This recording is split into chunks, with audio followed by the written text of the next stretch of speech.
Most injury cases are not slam dunks. While you may very well have an injury case worth thousands of dollars, most injury cases are not worth 6 or 7 figures. In this video, I will discuss 3 reasons why your injury case may fail. The first reason your case may fail is you cannot prove liability against another party. To illustrate this point, I will talk about Tiger Woods' February 23rd, 2021 car accident. According to the Los Angeles Sheriff's Department, Tiger was traveling alone when his single vehicle accident occurred just after 7 a.m. Tiger struck the center median, crossed into the opposing lane of traffic, and landed off the side of the roadway. As a result of the accident, Tiger suffered significant open fractures to his right leg, affecting both the upper and lower portion of the tibia and fibula bones that required emergency surgery. Tiger was also knocked unconscious, had lacerations to his lower front jaw, bruised his right and left rib cages, and injured his ankle. According to the reports released by the Los Angeles County Sheriff's Office, it was concluded that Tiger was at fault in the collision for driving at an unsafe speed and due to his inability to negotiate a curve in the roadway. Data pulled from the black box of the vehicle Tiger was driving indicated Tiger was traveling straight, but no brakes were applied and no steering input was detected. Los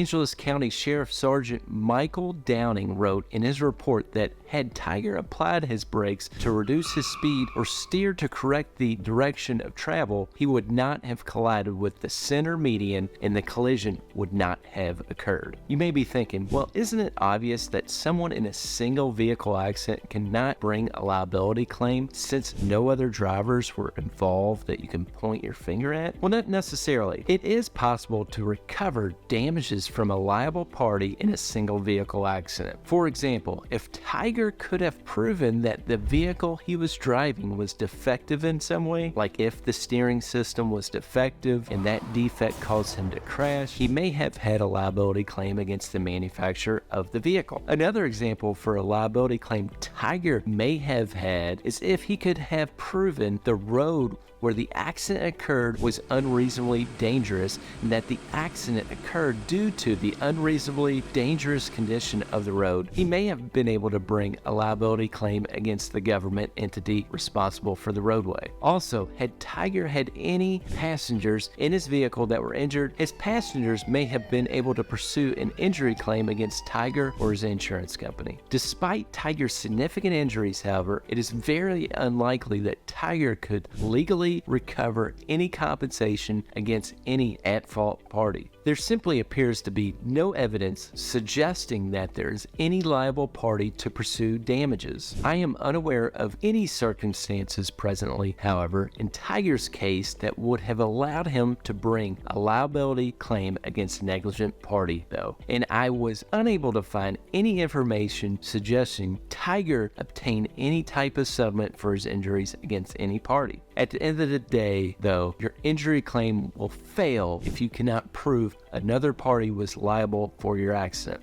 In most car accident cases, the liable party is going to be a negligent driver, such as a driver that ran a red light or stop sign or rear-ends your vehicle when you were stopped. But other possible liable parties include an auto manufacturer if the vehicle was defective or a government entity in the event the road is unreasonably dangerous. Second reason your case may fail, you get minimal amount of medical treatment. If you are in pain following an accident but don't get much medical treatment, you should not expect to receive much compensation for your injury claim. In fact, in Kentucky, the state I practice in, you are barred from even bringing an injury claim following a motor vehicle accident unless you have at least $1,000 in medical treatment. If you are referred to physical therapy or a medical specialist and you miss your appointments with them, your injury claim is going to be minimal. But more importantly, it compromises your health. Skipping medical treatment puts you at an enormous risk of weakening your overall health. Your physical health should be your priority, with legal concerns only serving as a secondary priority. But with regards to your legal legal claim, remaining consistent with your medical treatment is vital to ensuring a favorable resolution to your injury claim. The value of an injury claim is highly dependent upon the amount of medical treatment you receive, and especially has a great impact on the value of your pain and suffering damages. Not seeking appropriate medical care for your injuries also compromises your credibility. Your credibility in your injury case is crucial, especially if a lawsuit is filed in your case. So, if you are injured in an accident that is not your fault, be sure to make all your doctor's appointments and get the medical treatment you need. Third reason your case may fail is that the at-fault party has no insurance or limited insurance. You could have sustained injuries that are going to leave you in a wheelchair for the rest of your life. But if there is no insurance available to pursue from an at-fault party, your claim